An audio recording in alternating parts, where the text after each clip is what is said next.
India சுதந்திரம் அடைந்ததிலிருந்து தமிழ்நாட்டை யார் யார் எத்தனை ஆண்டுகள் ஆட்சி செய்தார்கள் என்பதை பார்க்கலாம். இந்தியா சுதந்திரம் அடைவதற்கு முன்பாகவே, அதாவது மார்ச் 23, 1947 முதல் 5 ஏப்ரல் 1949 வரை தமிழ்நாட்டின் முதலமைச்சராக இருந்தவர் ஓமந்தூர் ராமசாமி ரெட்டியார். இவர் 2 ஆண்டுகள் 14 நாட்கள் முதலமைச்சராக இருந்துள்ளார். இந்திய தேசிய காங்கிரஸ் சார்பாக PS குமாரசாமி ராஜா அவர்கள் 2 ஆண்டுகள் 74 நாட்கள் முதலமைச்சராக இருந்துள்ளார். இந்திய தேசிய காங்கிரஸ் சார்பாக சி ராஜகோபாலாச்சாரி அவர்கள் 2 ஆண்டுகள் 3 நாட்கள் தமிழ்நாட்டின் முதலமைச்சராக இருந்துள்ளார்.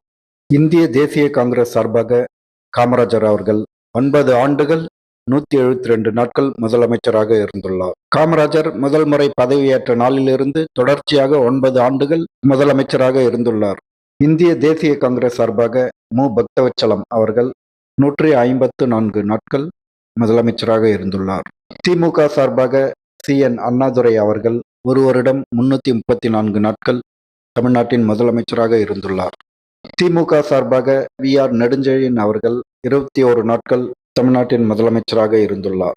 திமுக சார்பாக மு கருணாநிதி அவர்கள் 18 ஆண்டுகள் 360 நாட்கள் முதலமைச்சராக இருந்துள்ளார். அதில் தொடர்ந்து 6 ஆண்டுகள் 355 நாட்கள் முதலமைச்சராக இருந்துள்ளார்.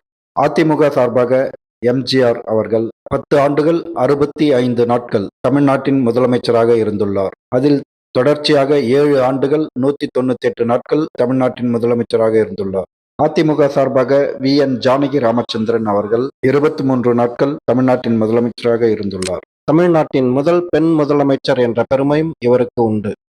அதிமுக சார்பாக ஜெயலலிதா அவர்கள் தமிழ்நாட்டின் முதலமைச்சராக 14 ஆண்டுகள் 124 நாட்கள் முதலமைச்சராக இருந்துள்ளார். அதில் தொடர்ந்து 4 ஆண்டுகள் 323 நாட்கள் முதலமைச்சராக இருந்துள்ளார். அதிமுக சார்பாக O பன்னீர்செல்வம் அவர்கள் 1 வருடம் 106 நாட்கள் தமிழ்நாட்டின் முதலமைச்சராக இருந்துள்ளார். அதில் தொடர்ச்சியாக 237 நாட்கள் முதலமைச்சராக இருந்துள்ளார். ஜெயலலிதாவின் மறைவிற்கு பிறகு அதிமுகவின் சார்பாக எடப்பாடி K பழனிசாமி அவர்கள் 4 ஆண்டுகள் 79 நாட்கள் தமிழகத்தின் முதலமைச்சராக இருந்துள்ளார். திமுக சார்பாக மு.க. ஸ்டாலின் அவர்கள் 2 ஆண்டுகள் நிறைவடைந்து 3வது ஆண்டில் தமிழகத்தை ஆண்டு வருகிறார்.